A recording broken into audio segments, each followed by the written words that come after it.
welcome with me Ann Taylor. Thanks. Thanks, everybody.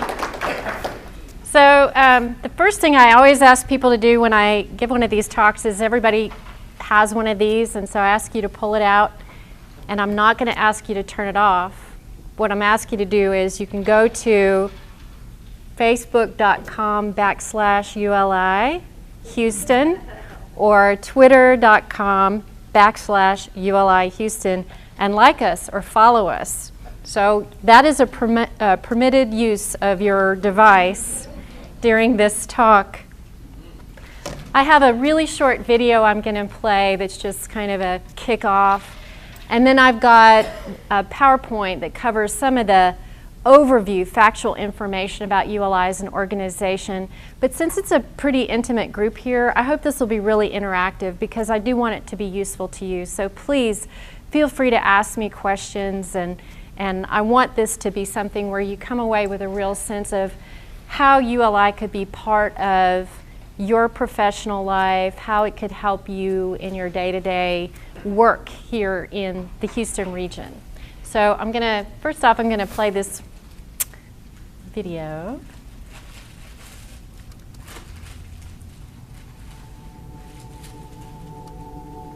Oh, sorry, or not.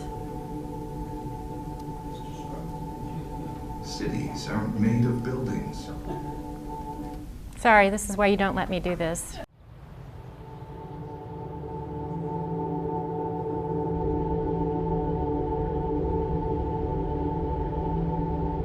Cities aren't made of buildings.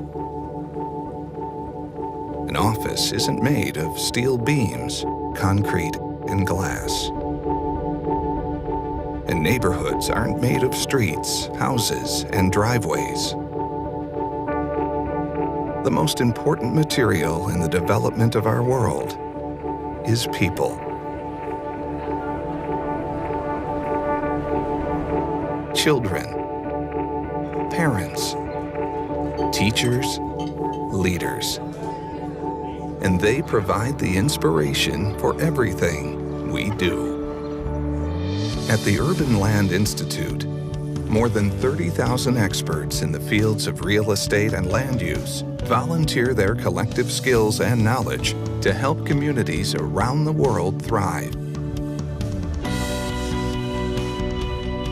and to mentor the next generation of leaders through education and leadership initiatives that instill our passion for building the best possible future. Because it's not just the buildings, neighborhoods, and cities we develop that inspire us. It's people, their hopes, their dreams, and the lives they create in those places every day. The Urban Land Institute, developing for humanity.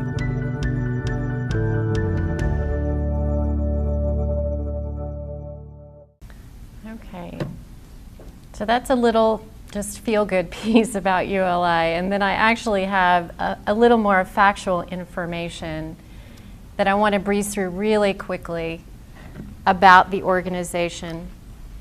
So, and I apologize, I know this is a little difficult to see, but ULI was founded in 1936, and we are an education and research institution that's supported by our members.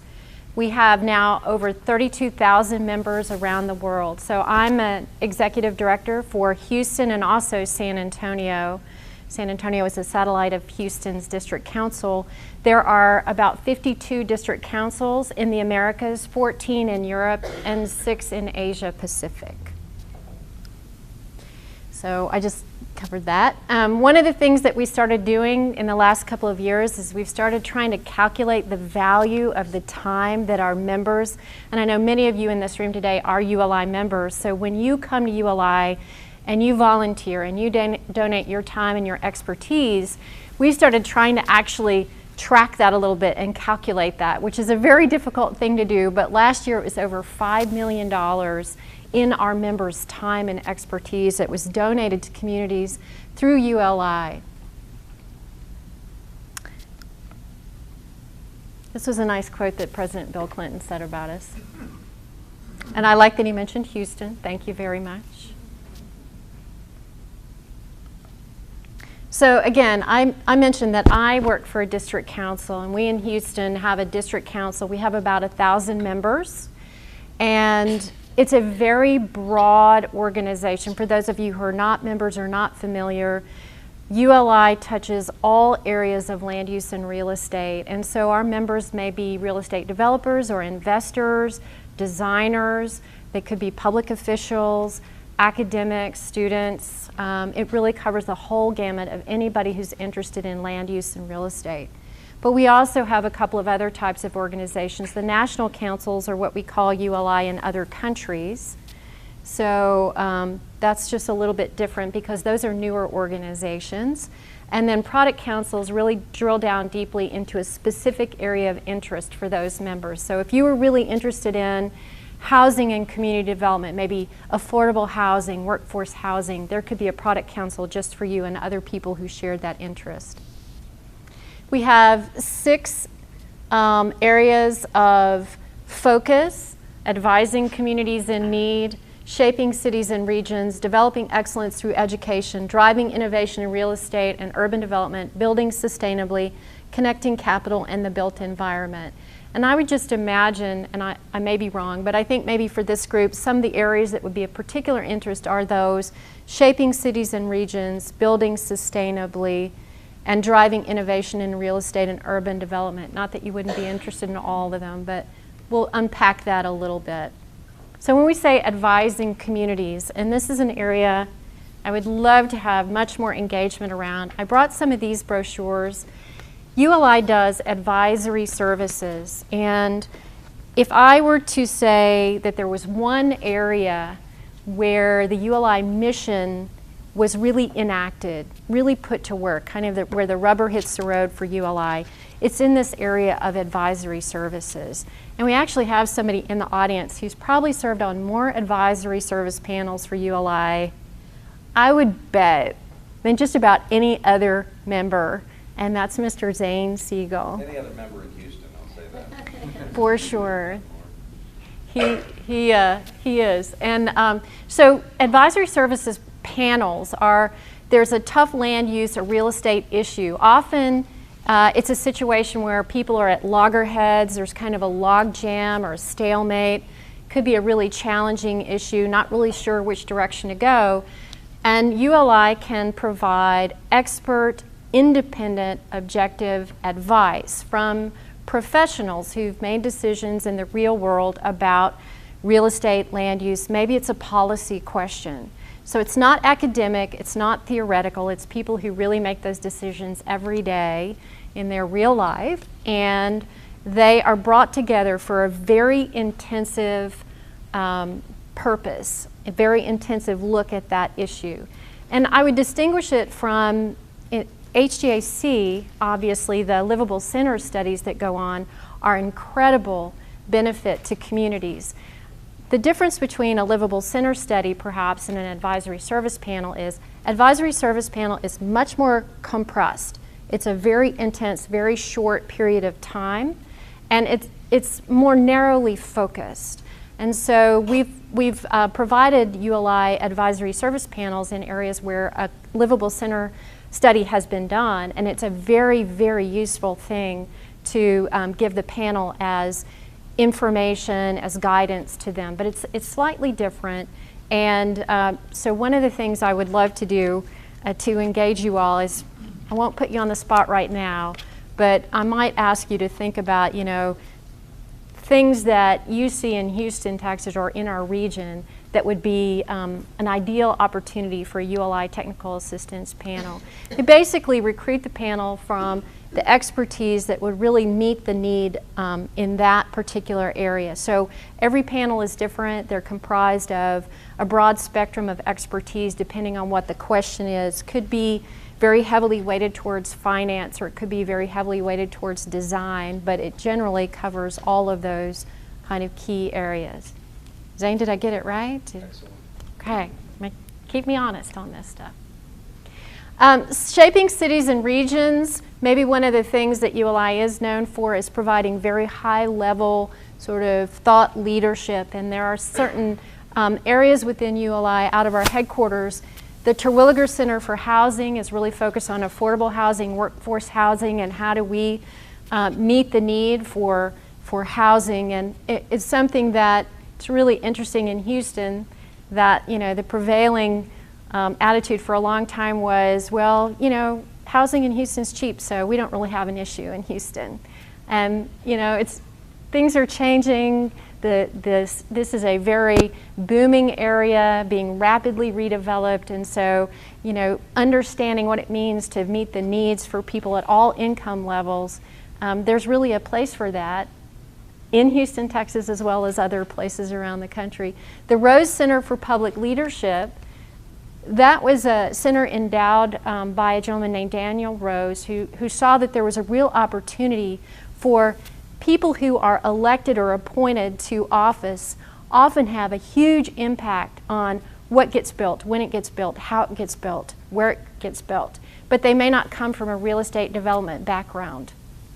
We don't often get to elect people to office who are architects like Peter Brown. And so when people do you know, have these offices and they have a tremendous impact on the shape of communities and how things get developed, the Rose Center can be a great resource to them, helping them learn more about real estate and you know, what drives real estate development decisions.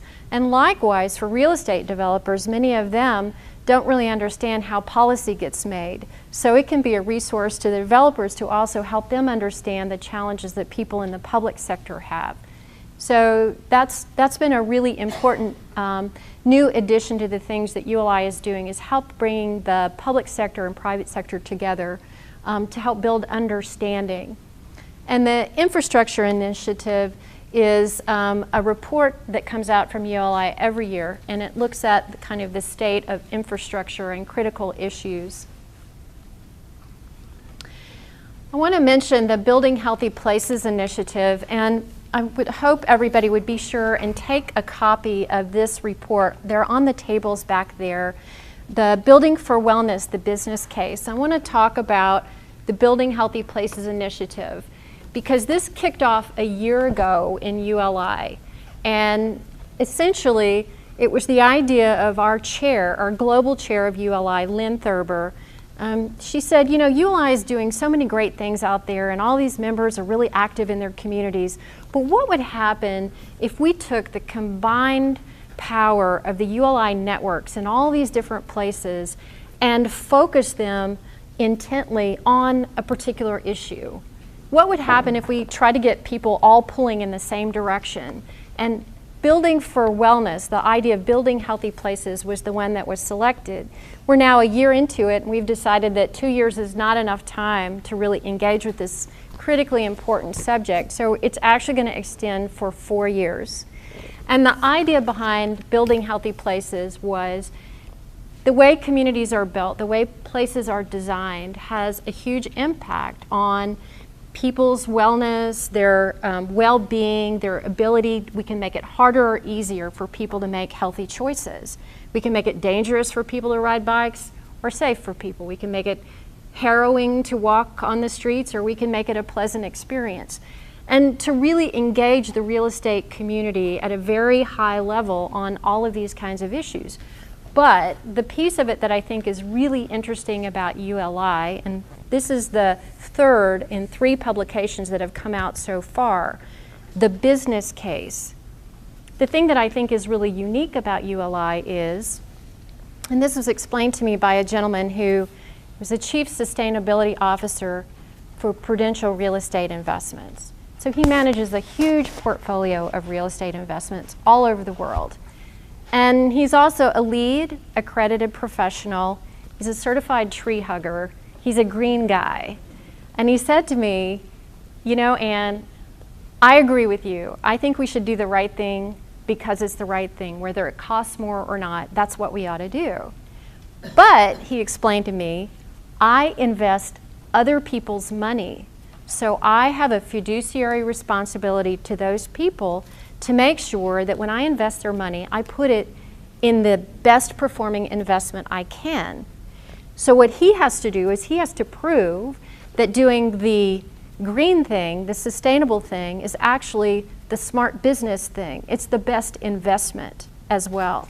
And so he put a stake in the ground. They at Prudential put a stake in the ground. They said, over the next year, we're going to add $50 million to the value of our real estate portfolio through our sustainability investments.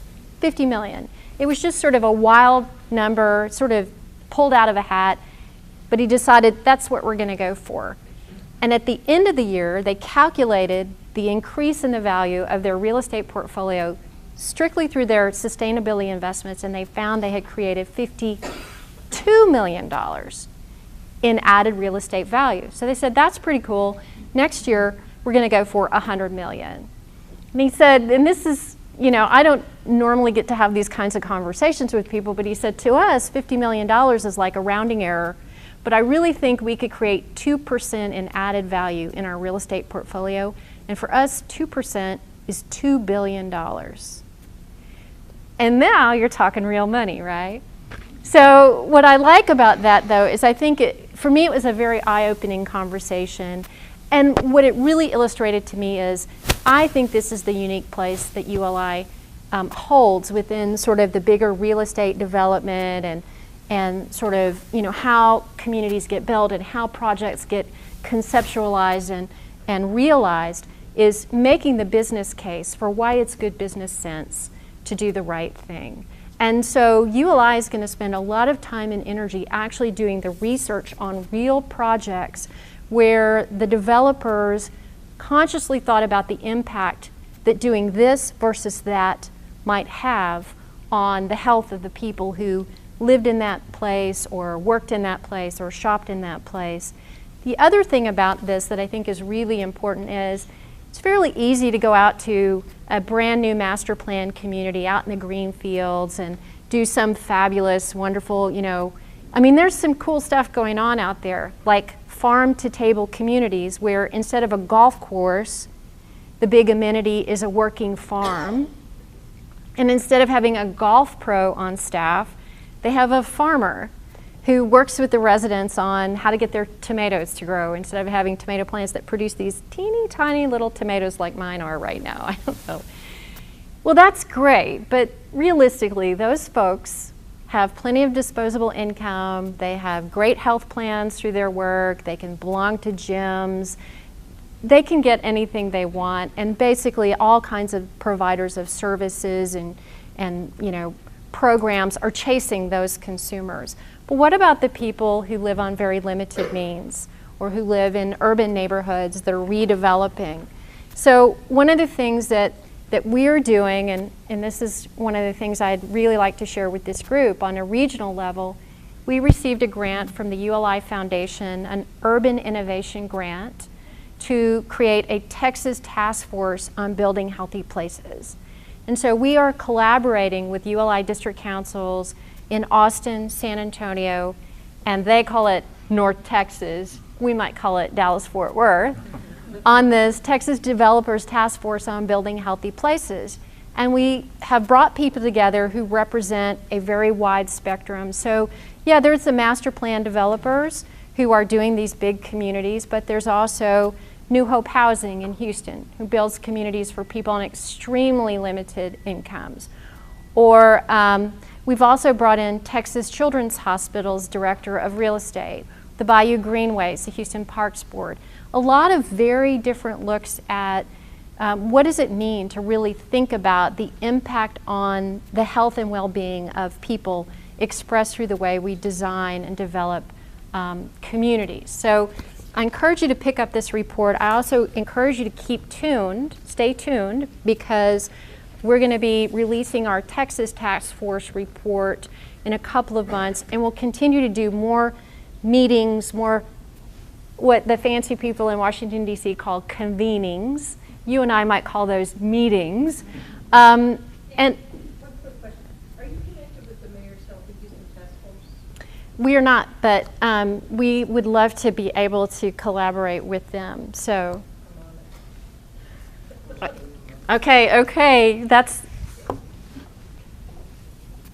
great. And by the way, I didn't announce this at the beginning, but there is a prize today. I'm going to give away a little prize It's a little gifty. It's actually a pretty cool thing. And so it's a completely capricious and arbitrary decision about who wins the prize. It's decided by me, and it's the person who gives me the best idea for something else that ULI can get involved in this region. So that's a very hot contender. Jeff Table gave me one too, so just mention, keep those ideas coming, because there will be a prize awarded at the end of this. Developing excellence through education, I'll just go through this pretty quickly. We have mentorship programs, and we establish mentorship programs in Houston for our young leaders. And in ULI world, you're young if you're 35 or under. Some of us are still young at heart, but 35 or under is considered a young leader. And after these young leaders complete their year of mentorship with their mentor, then they in turn become a mentor to a graduate real estate student in one of our graduate real estate programs. And the caliber of people who have volunteered to be mentors through ULI is just stunning. People I would never have thought you could get to do that. So it continues to amaze me, the people who volunteer their time to be mentors. And so that's a program that started in Houston 4 years ago. I'd also mention that the Young Leader program itself was a Houston innovation. It started in Houston, and Jeff Kaplan, who maybe you know him as the founder and entrepreneur behind New Living, Jeff Kaplan was our very first Young Leader chair, and now there are over 6,000 young leaders in ULI around the world. Incredible. It started right here in Houston, Texas. We're very proud of that. Another fairly new program in ULI is the Women's Leadership Initiative.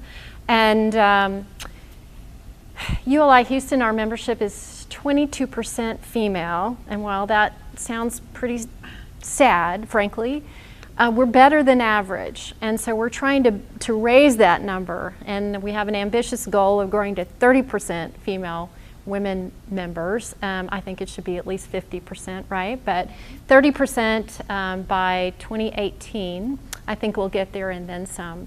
But really the goal of the Women's Leadership Initiative is to recognize women who are already leaders and already doing incredible things and make sure that they have a place at the table, that when we're deciding which expert should be on this panel, and we say, well, him, and him, somebody doesn't say, well, what about her? So the Women's Leadership Initiative is, yes, it's mentorship and creating more opportunities, but more so for ULI, it's recognizing that there are already incredible women out there exhibiting leadership, and we need to make sure their voices are being heard, and we're considering their point of view when we're setting our priorities.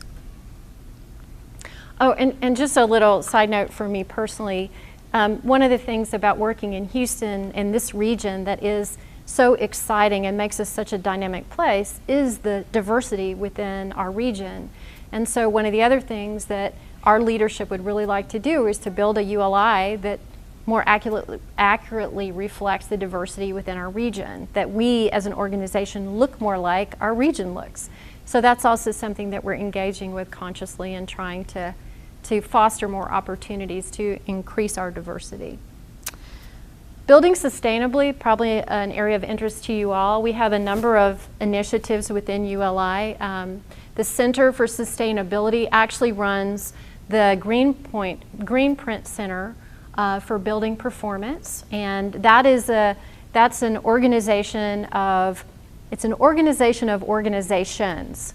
So someone like the Prudential Real Estate Investor, who I mentioned before, companies that have large portfolios, they are tracking their performance and they're submitting their data to ULI. And so ULI is keeping tabs on how these companies are doing in reducing their carbon footprint.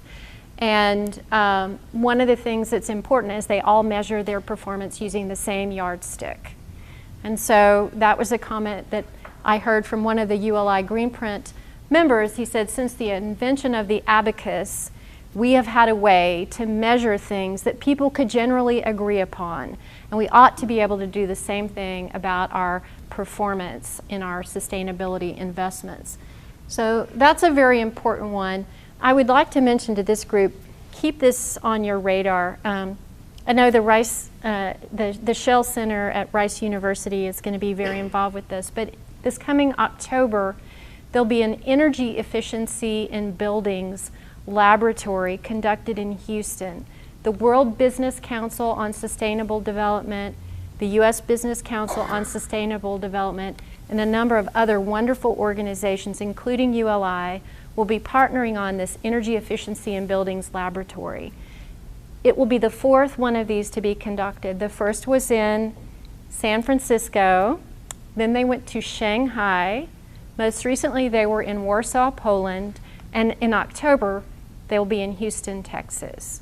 And what they really want to do is get the stakeholders together who own and operate the buildings, so the building owners, the building tenants, the facility managers, those people who are really in the game in Houston, and to engage them in conversation, find out what their issues are, what the hurdles are, where the obstacles are, where the successes are.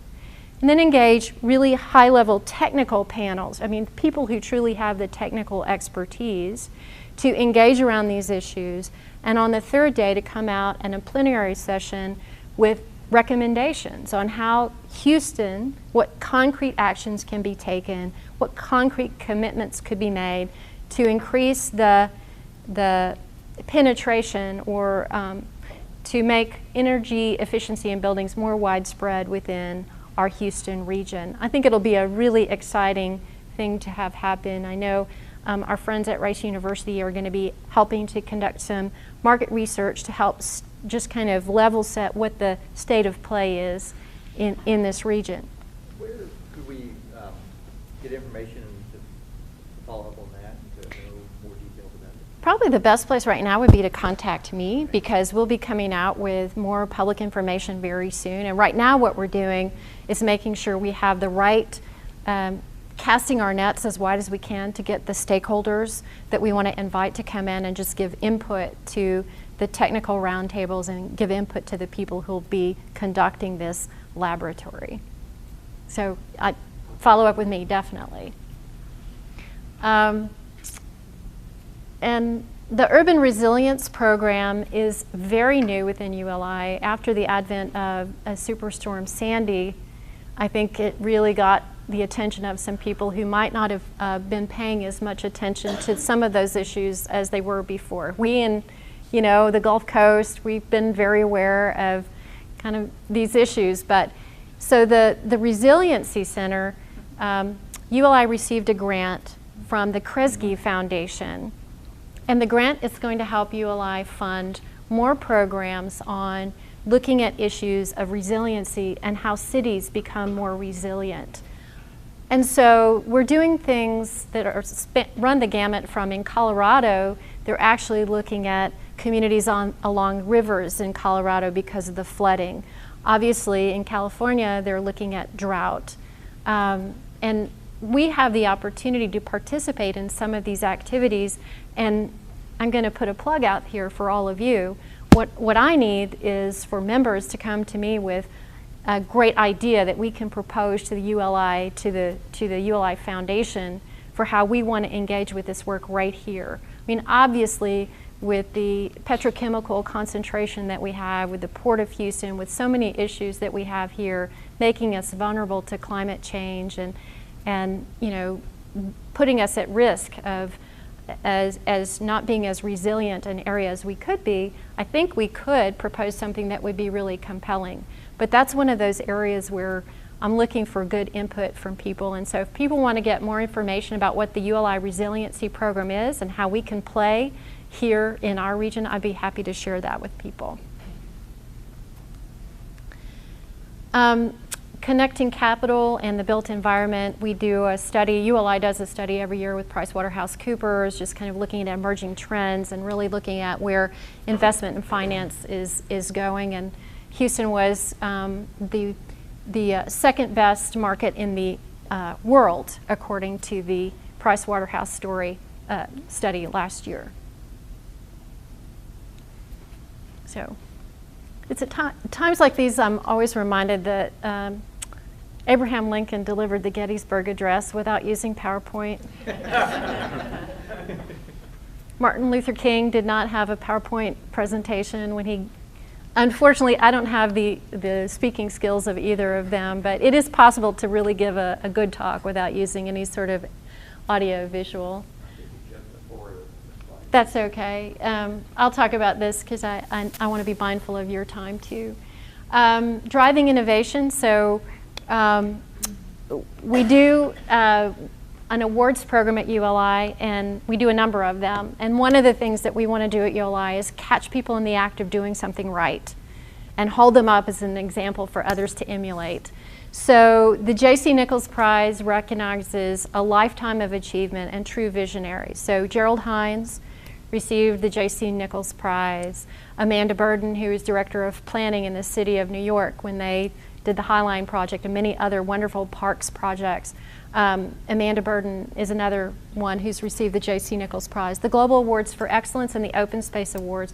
Houston has done pretty well in those Open Space Awards. We've had a number of finalists. We need to have a winner. I think our Bayou Greenways might be the one, but Discovery Green has been a finalist for that, as is the Brockstein Pavilion at Rice University. Global Awards for Excellence. We do a local version here in Houston, our Development of Distinction Awards, and it really was designed to help educate people on what do we mean when we say best practice? What does that really look like? And also to reward people who do risky things that, you know, take some real guts to go out there and do something that's better than average, to really recognize the people who, you know, do the harder thing and raise the level of excellence for everyone. And the Gerald Hines Student Urban Design Competition, this was held in Houston a few years ago on the old post office site downtown. That was the site where that competition was held. And we had last year over 4,200 students from around the country who participated in the Hines competition. And so every year they pick a real city, a real piece of, you know, a real urban setting, and they give them the scenario and they have to come up with the best scheme to redevelop it. We were really fortunate that they looked at that piece of real estate because as that recently was, again, a sort of topic for debate about what might happen to that old post office site, the fact that we had so many creative, really wonderful ideas about what could be done with that was very useful in helping, I think, to achieve a better outcome perhaps for that incredible piece of real estate. All right. And this is probably one of the things that everyone here will also be very interested in, the big meetings. So if I leave here today without everybody in the room knowing we get a big meeting coming to Houston and we are very excited about it, I will have really not done my job. May 13th and 14th, 2015, the first time since 1992. I was telling somebody earlier today, I was meeting with Councilmember David Robinson in his office, and I said, it's the first time since 1992 that ULI has had a national meeting in Houston. And his deputy chief of staff said, I was 3 years old then. And Zane said, yes, but did he come to the meeting? So this is not just a national meeting, this is a global meeting. People will come from all over the world to Houston for this meeting. And we estimate about 3,000 of them will be in Houston, and it will be in May, so we have a really good chance that the weather will be nice. They will be at the Hilton Americas, but we really want to get them out and about to see our city. We want to have them ride the light rail. We want to get them out to, you know, tour the East End. We want them to see all kinds of interesting things that are going on around our cities. For sure, we want to take them on the bayous. But I would love input on thinking about if you were going to bring people to Houston who may have heard a lot about Houston but have never been here, or they haven't been here in a really long time. What are the must-see things? What are the can't miss? You know, what are the things that we want this group to see? And so, you know, I think that what's great about Houston is we know we have some challenges, and most of our challenges are the result of the good news in Houston. Our growth is creating some big challenges for us. The strength of the economy means, you know, that we're having to deal with an influx of new people and trying to figure out how to redevelop a city and not having the tools that a lot of other places have in their toolbox. So it's a great opportunity for us, and I hope to hear from all of you about what you think we should be showing these folks when they come to Houston.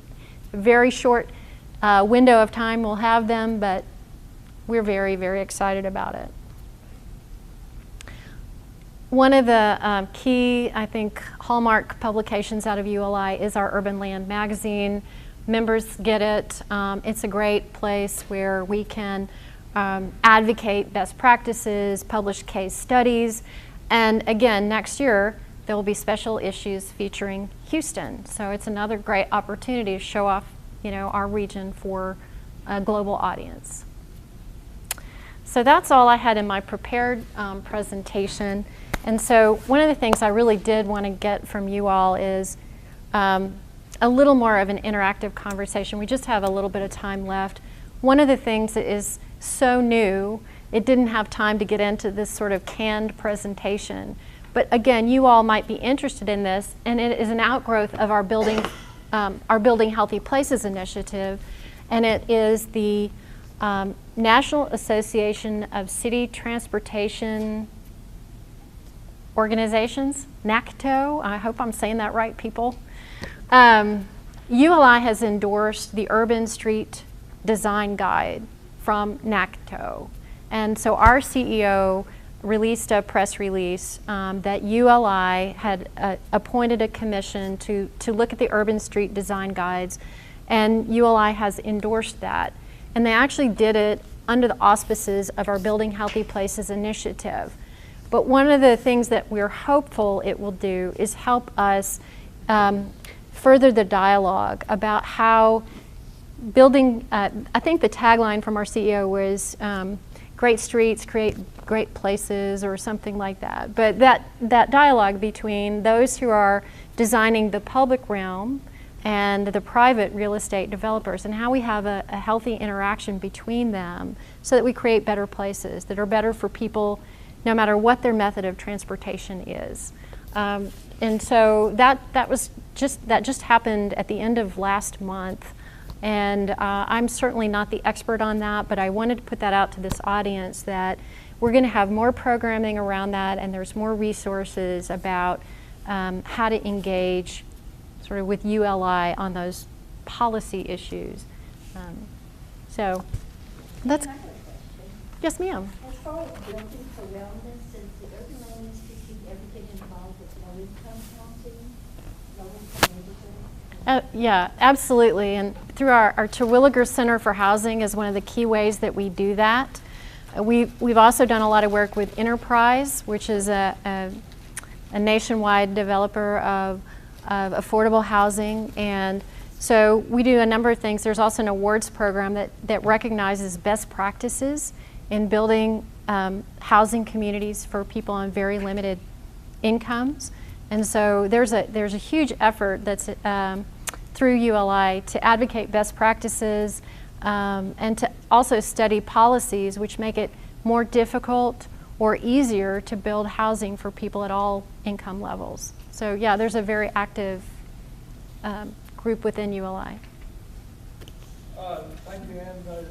ULI does a lot of great things, and so keep on doing them. I'm glad you mentioned NACTO, National Association of City Transportation Officials. And they recently published, it's Right. less than 6 months old, this beautifully illustrated guide to urban and suburban street standards. And I saw this and I thought, that's really great. So I make my way down to meet with our Public Works Director, Dan Kruger, who is no longer there. And he completely rejected it.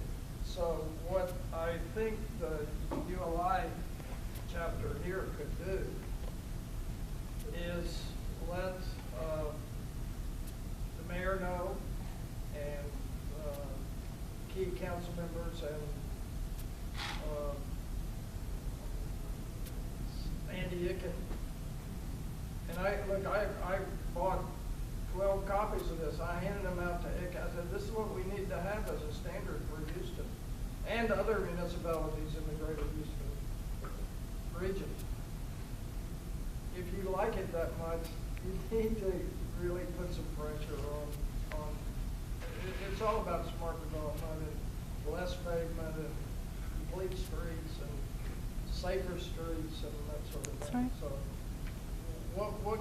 so it's a question, what can the ULI do to promote the NACTO manual Well, I do in the think, city of Houston? well, I do think that because there is a transition at Public Works, that, that. Well, now's the time to get the word in.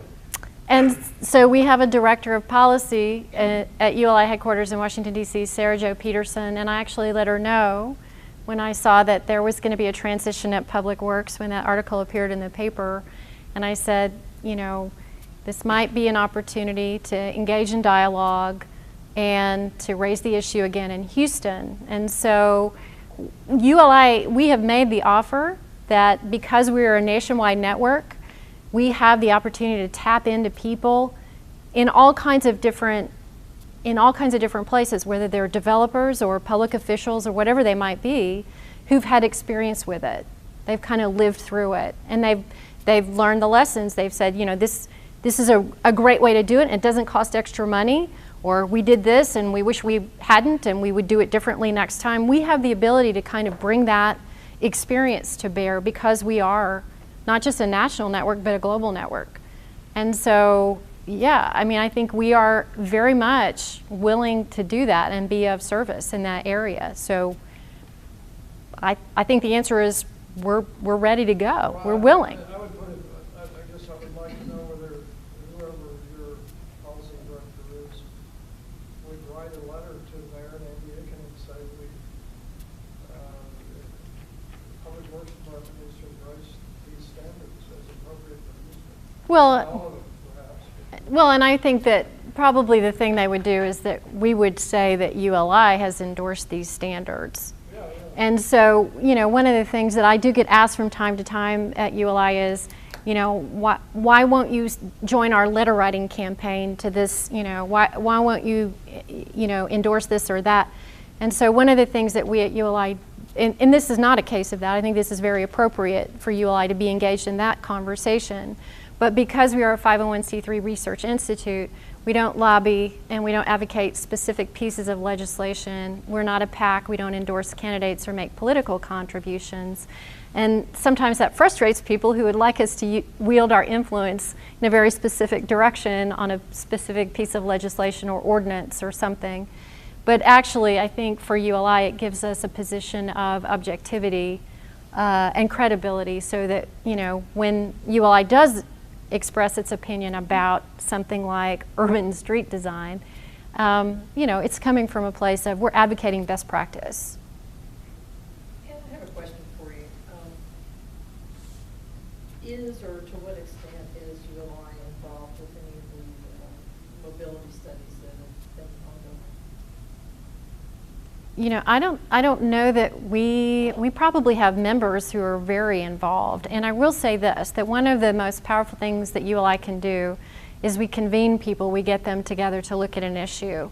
So August 27th, our big program on August 27th will be about water, and it will be about the challenges to growth, access to water, managing storm water, the pressures of booming growth. So that one will be on water, August 27th. And then our next program, which will be in, I think October, will be on mobility and transit. And so that would be an excellent opportunity to sort of engage if the timing is right. But. Yeah. And the reason I ask is we've been stakeholders in the Northwest Mobility Study.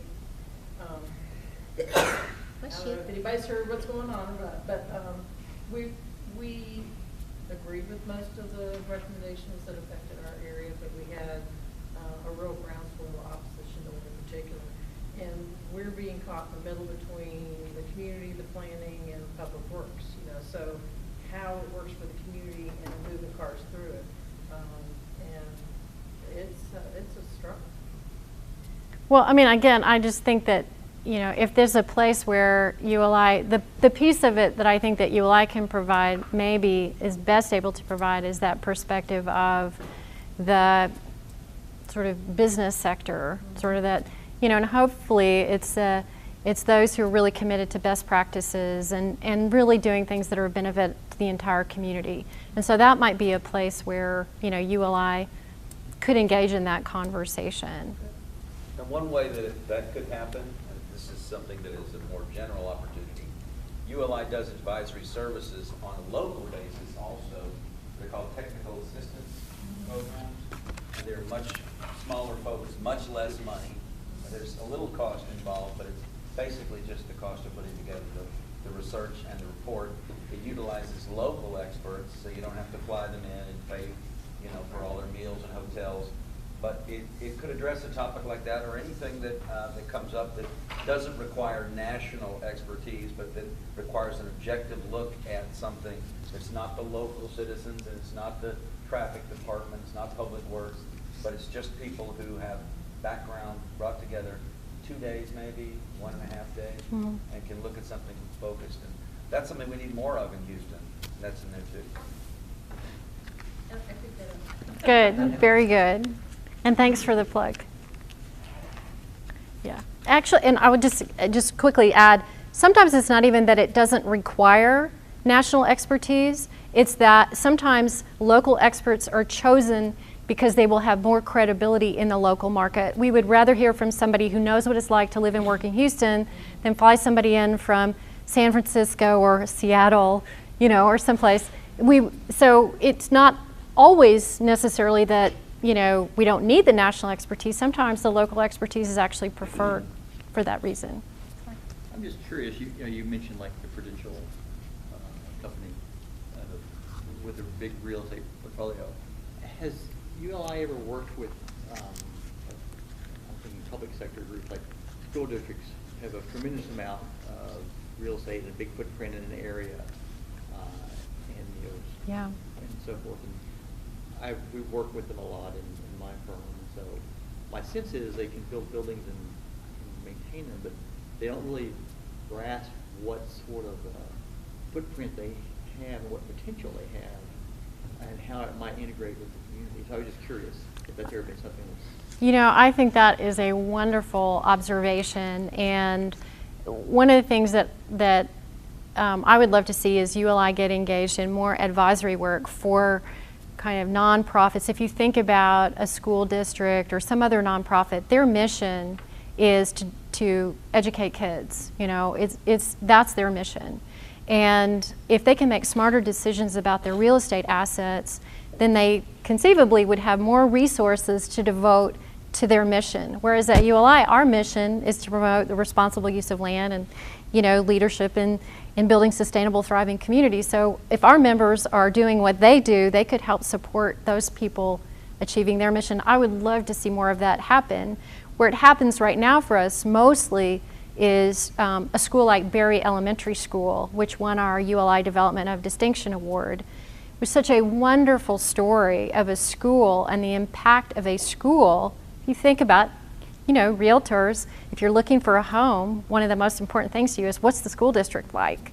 And so to go into an area that, has a lot of challenges economically, pretty, low, underinvested area, and to do what they did with that school is so phenomenal. And the involvement of the community in the school, they've done a great job of making that something that building gets used, on weekends and evenings. And so there's a lot of opportunity, I think. And my answer to that is we would love to. So the last thing I want to do, because it's time to stop, and I'm going to, capriciously and arbitrarily award my prize to the lady who offered to introduce us to the mayor's healthy initiatives. Yes, thank you. But where you can plug in, last year over 200 ULI members served on committees. They helped us get the work of ULI done, more than 200 members. We need more. Believe it or not, 200 is not enough to get everything we need to do done.